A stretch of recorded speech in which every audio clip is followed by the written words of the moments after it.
Hi guys, আজকের ভিডিওটা একটু অন্যরকম ইন্টারেস্টিং। এই ভিডিওতে আমি আপনাদেরকে বলবো কিভাবে আপনারা আপনাদের টিকটক অ্যাকাউন্টের টিকটক আইডির নাম কিভাবে চেঞ্জ করবেন। ইউজার নেম বলো এটাকে, ইউজার নেম কিভাবে চেঞ্জ করবেন সেটা আমি আপনাদেরকে এই ভিডিওতে দেখাবো, ঠিক আছে? কারণ অনেকে একটা টিকটক আইডি খোলার পরে ইউজার নেম থাকে, ওই ইউজার নেমটা চেঞ্জ করতে পারেন না, এরকম কমেন্টও অনেকে আসছে, ঠিক আছে? তো ইউজার নেম কিভাবে চেঞ্জ করবেন একদম প্রফেশনালভাবে, যতবার ইচ্ছা ততবার চেঞ্জ করতে পারবেন ইউজার নেম। তো এটা কিন্তু আমি আপনাদেরকে একদম মোবাইল স্ক্রিনে গিয়ে ডিটেলসে বুঝিয়ে দেবো কীভাবে ইউজার নেম চেঞ্জ করবেন, যে কোনো টিকটক আইডির ইউজার নাম কীভাবে চেঞ্জ করবেন। চলুন গাইস দেখিয়ে দিই। তার আগে ছোটো একটা রিকোয়েস্ট, যারা এখনও পর্যন্ত চ্যানেল সাবস্ক্রাইব করেন নাই, ভিডিওতে লাইক দেন নাই, প্লিজ চ্যানেল সাবস্ক্রাইব করে দেবেন এবং ভিডিওতে লাইক দেবেন, ঠিক আছে? তো চলুন দুর্দান্ত ভিডিওটা শুরু করা যাক।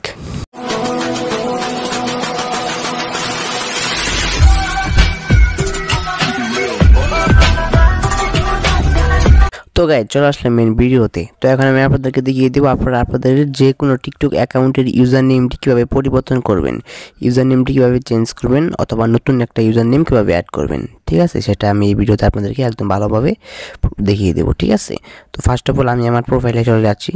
আমার প্রোফাইলে দেখতে পাচ্ছেন, তো আমার প্রোফাইলে দেখতে পাচ্ছেন ওয়ার্নিং এসেছে।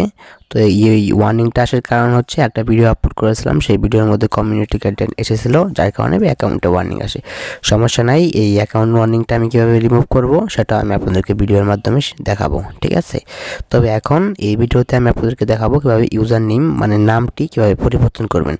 তো দেখেন, যে কোনো অ্যাকাউন্টের ইউজার নেম পরিবর্তন করার জন্য এখানে যে এডিট প্রোফাইল অপশন, এই এডিট প্রোফাইল অপশনে ক্লিক করতে হয়, ঠিক আছে? ইউজার নেম মানে হচ্ছে এই প্রোফাইল পিকচারের নিচে যে একটা নাম থাকে @ দেওয়া, ওইটাই হচ্ছে ইউজার নেম। তো ওটা খুবই গুরুত্বপূর্ণ, ওইটা কীভাবে চেঞ্জ করবেন, চেঞ্জ করার জন্য যে এখানে এডিট প্রোফাইল অপশন দেখতে পাচ্ছেন, এই এডিট প্রোফাইল অপশনে ক্লিক করবেন। তো আমি আমার এডিট প্রোফাইল অপশনে ক্লিক করে দিচ্ছি। তো এডিট প্রোফাইল অপশনে ক্লিক করার পর এখানে 2 নাম্বার দেখতে পাচ্ছেন ইউজার নেম নামের একটা অপশন, ঠিক আছে? তো আমি দেখিয়ে দিচ্ছি। তো এখানে দেখতে পাচ্ছেন 2 নাম্বারে ইউজার নেম নামের একটা অপশন, এই ইউজার নেম অপশনে আপনারা ক্লিক করে দেবেন। তো সিম্পলি আমি ইউজার নেম অপশনে ক্লিক করে দিলাম। তো ইউজার নেমের উপরে যদি আমি ট্যাপ করি, এখানে দেখতে পাচ্ছেন can't change your user name science your just change in the last 30 days। এখানে কিন্তু এটা শো করতেছে, মানে এই ইউজার নেমটি কিন্তু আমি এখন চাইলেও চেঞ্জ করতে পারবো না। তো অনেকে আমাকে কমেন্ট করেছিলেন যে আমরা আমাদের অ্যাকাউন্টের ইউজার নেম চেঞ্জ করতে যাচ্ছি কিন্তু চেঞ্জ করা যাচ্ছে না। তো কেন ইউজার নেমগুলো আমরা চেঞ্জ করতে পারতেছি না? তো ইউজার নেম চেঞ্জ করতে পারতেছে না, এর পিছনে একটা কারণ রয়েছে, সেটা এখানে লেখা আছে your user name can be change once every 30 days, you can change it again after month এত। তো এখানে দেখতে পাচ্ছেন ইউজার নেমটি আপনি সেট করার পরে সেই ইউজার নেমটি কিন্তু আপনি 30 দিন পর্যন্ত কিন্তু চেঞ্জ করতে পারবেন না। মানে এই ইউজার নেমটি আপনি 30 দিন পর চেঞ্জ করতে পারবেন, ঠিক আছে?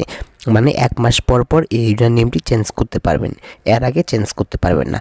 তো আমি প্রায় 10-15 দিন আগে ইউজার নেমটি চেঞ্জ করছি, তো এখন আমি চেঞ্জ করতে পারবো না। যখন এই অ্যাকাউন্টের 1 মাস হবে তখন হচ্ছে, মানে 1 মাস হবে যখন ইউজার নেমটি চেঞ্জ করার সময়, তখন হচ্ছে আমি আবার চেঞ্জ করতে পারবো। এবং আমি কবে ইউজার নেমটি চেঞ্জ করতে পারবো সেটাও কিন্তু নিচে এখানে শো করতেছে, ঠিক আছে? অ্যাগেইন আফটার মার্চের 31 তারিখ 2024-এ তখন আমি চেঞ্জ করতে পারবো, ঠিক আছে? এখানে শো করতেছে তারিখটা, ঠিক আছে? তো এখন আমি তাহলে একটা অন্য আইডি যাই, অন্য আইডি গিয়ে আমি আপনাদের দেখিয়ে দিই কীভাবে চেঞ্জ করবেন। এখন দেখতে পাচ্ছেন আমি কিন্তু অন্য একটা অ্যাকাউন্টে এসেছে, ঠিক আছে? এই অ্যাকাউন্টের হচ্ছে আমার একটা ফেক আইডি, একটা ফেক অ্যাকাউন্ট। তো এই অ্যাকাউন্টের ইউজার নেমটা আমি সেমভাবে চেঞ্জ করব। তো তার জন্য হচ্ছে আমি এখন এখানে এডিট প্রোফাইল যে অপশনটা, সেই এডিট প্রোফাইল অপশনে ক্লিক করব। করার পরে যে এখানে যে ইউজার নেম আছে সেই ইউজার নেমের অপশনে আমি ক্লিক করে দেবো, ঠিক আছে? তো ইউজার নেম অপশনে ক্লিক করে তার সাথে সাথে দেখতে পাচ্ছেন এখানে কিন্তু ইউজার নেম চেঞ্জ করার অপশন চলে আসছে, ঠিক আছে? তো এই ইউজার নেমটি হচ্ছে আমি এখন চেঞ্জ করব। তো ইউজার নেম চেঞ্জ করার সময় আপনাদেরকে কিন্তু কিছু জিনিস কিন্তু মাথায় রাখতে হবে, ঠিক আছে? তো ইউজার নেম দেওয়ার সময় হচ্ছে যে আপনার যে ইউজার নেমটি থাকবে, তো ইউজার নেমের মধ্যে কিন্তু কোনো ধরনের স্পেস করা যাবে না, ঠিক আছে? এবং হচ্ছে যে ইউজার নেমের মধ্যে মানে কোনো ফাঁক থাকবে না, ঠিক আছে? আর ইউজার নেমগুলো সবসময় ছোটো হাতে দেওয়ার চেষ্টা করবেন। নাম এবং নাম্বার, কোন লেটার এবং নাম্বার দুইটা মিলে ইউজার নেমটি দেওয়ার চেষ্টা করবেন। যেমন আমি যখন কোনো একটা নাম দিই, দেখতে পাচ্ছেন এখানে কিন্তু এখানে ক্রস দেখাচ্ছে, ঠিক আছে? আপনারা এখানে ইউনিক কোনো একটা নাম দিবেন। যেমন এখানে আপনারা লেটার এবং নাম্বার দিয়ে ট্রাই করতেই থাকবেন, মানে লেটার দিবেন ফার্স্টে, তারপরে নাম্বার দিবেন, দিয়ে আস্তে আস্তে আপনারা ট্রাই করতে থাকবেন। দেখতে পাচ্ছেন ট্রাই করতে করতে কিন্তু হয়ে যাবে, ঠিক আছে? তো লেটার নাম্বার দিয়ে আপনারা ট্রাই করতে থাকবেন, ট্রাই করতে করতে হয়ে যাবে। এখানে কিন্তু কোনো স্পেস করা যাবে না এবং ছোটো হাতের অক্ষর দিবেন, তাহলে এরকম টিক অপশন চলে আসবে, ঠিক আছে? আর তা না হলে কিন্তু আপনাদের এখানে টিক অপশন আসবে না, ঠিক আছে? তারপরে ইউজার নেমটি দিয়ে লেটার নাম্বার দিবেন, দুইটা মিলিয়ে ইউনিক কোনো কিছু দিবেন, ঠিক আছে। এরকম কোনো ইউজার নেম দিবেন যেটা টিকটকের মধ্যে কেউ ব্যবহার করে নাই, ঠিক আছে, এরকম ইউনিক দিবেন। তারপর উপরে সেভ অপশনে ক্লিক করলে এটা সাথে সাথে সেট ইউজার নেমে ক্লিক করবেন। সেট ইউজার নেমে ক্লিক করার সাথে সাথে হচ্ছে এটা সেভ হয়ে যাবে, ঠিক আছে। তো এরকমভাবে সাধারণত হচ্ছে আপনারা আপনাদের যে কোনো টিকটক অ্যাকাউন্টের ইউজার নেমগুলো আপনারা চেঞ্জ করতে পারবেন। তো গাইস আমি যেরকমভাবে দেখালাম এরকমভাবেই হচ্ছে আপনারা আপনাদের যে কোনো অ্যাকাউন্টের ইউজার নেমগুলো চেঞ্জ করতে পারবেন, ঠিক আছে। তো গাইস এটাই ছিল আমাদের আজকের ভিডিও। যারা ভিডিওতে লাইক দেন নাই অবশ্যই ভিডিওতে লাইক দিবেন, আর যারা চ্যানেলটিকে এখনো পর্যন্ত সাবস্ক্রাইব করেন নাই প্লিজ অবশ্যই চ্যানেলটিকে সাবস্ক্রাইব করে দেবেন, ঠিক আছে।